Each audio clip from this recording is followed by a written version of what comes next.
You never had a boyfriend, artista? No. Okay. Unstable na nga ang artista. Huwag ka nang kumuha ng isa pang unstable.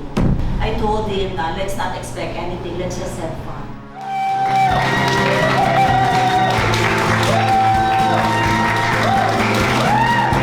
Tay Kapuso, pahiram po ng 20 minutes ng inyong hapon. Ako po si Boy, and welcome to Fast Talk. One of the best storytellers. She's a born raconteur, ika nga nila. Tay Kapuso, please welcome Maria Isabel Lopez.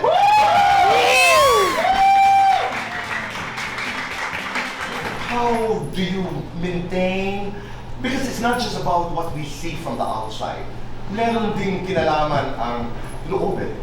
You know, diet and exercise, it's a given, Kuya Boy. Pero ang mahalaga kasi, when you're especially in the later years of your life, you become more spiritual, you do meditation, you do yoga. When you're younger, of course, you party, you go out, but then when you're older, the activities are different. Ang number one rule is, unstable na nga ang artista. Huwag ka nang kumuha ng isa pang unstable.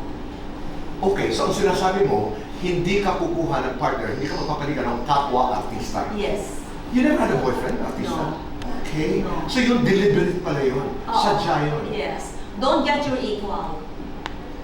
Rule number one. Who should you get? Get somebody who's more experienced, who's more empowered, who's more intelligent. Okay. Yeah. Always somebody bigger and better than you. I'm a dreamer, Kuya Boy. So I always wanted to meet people who are like, not necessarily as smart as me, but smarter than you, like you, Kuya Boy. Correct. Thank you. Thank you. So, ang mga boyfriends mo ay labas ng negosyo nito. Labas ng negosyo. Oo. Yeah. Sadya pala. Para may ibang perspective. I had somebody in the US who was like editing and accepting all the inquiries. So I had my sister, si Maria Estela Lopez. She's the one based in Sacramento. Siya yung sumasagot sa mga inquiries. Tapos isa yan sa mga choices niya. Of course, meron pa rin mga iba, mga contenders, parang beauty pageant, may elimination. Okay. Yeah. Until finally we met. Yeah. I wasn't able to meet him in the States, so what he did, he came to the Philippines to live. May spark ka na. Sabi ko sa kanya, we want to build this on a foundation of friendship. So when he first came here, I told him na let's not expect anything, let's just have fun. What kind of a man is your husband? Oh, he's very special. He's a human rights lawyer. Yeah. And he gave me a lot of comfort and I gave him a lot of affection.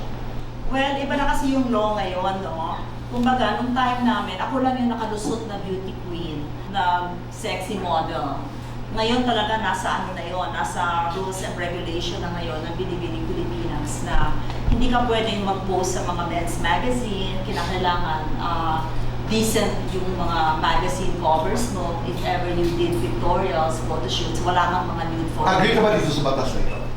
Well, hindi ako agree sa mga batas na yan. Kulang na lang ilagay doon na virgin yung kanilang candidate, di ba? Were you asked if you were a virgin? Yes, I was asked in one of the prejudging closed doors. Noong panahon mo? Yes. At anong isinagot mo? Sinagot ko yung totoo. No, wala ko naman sabihin kung virgin pa ako. No? Hindi naman ko kang virgin. Kabatong virgin.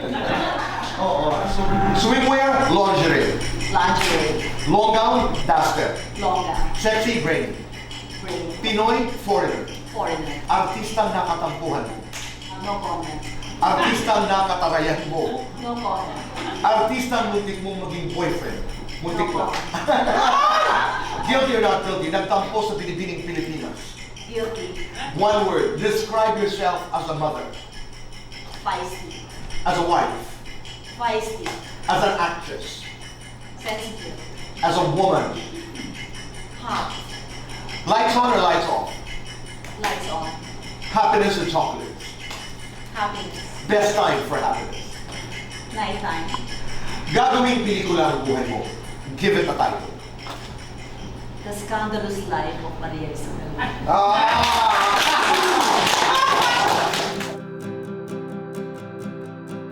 Ang tatanong ko kay Kuya Boy is, kailan mo isusulat ang life story mo? I think his life is so interesting. Yeah. Magandang isulat sa libro dahil makakapulot ang mga tao na magagandang aral. Napakasaya Ibang-iba talaga si Kuya Boy. Masarap siyang pakwentuhan. Yeah, he's a great storyteller. Yeah, I learned a lot from him as well. Maraming salamat. Nay,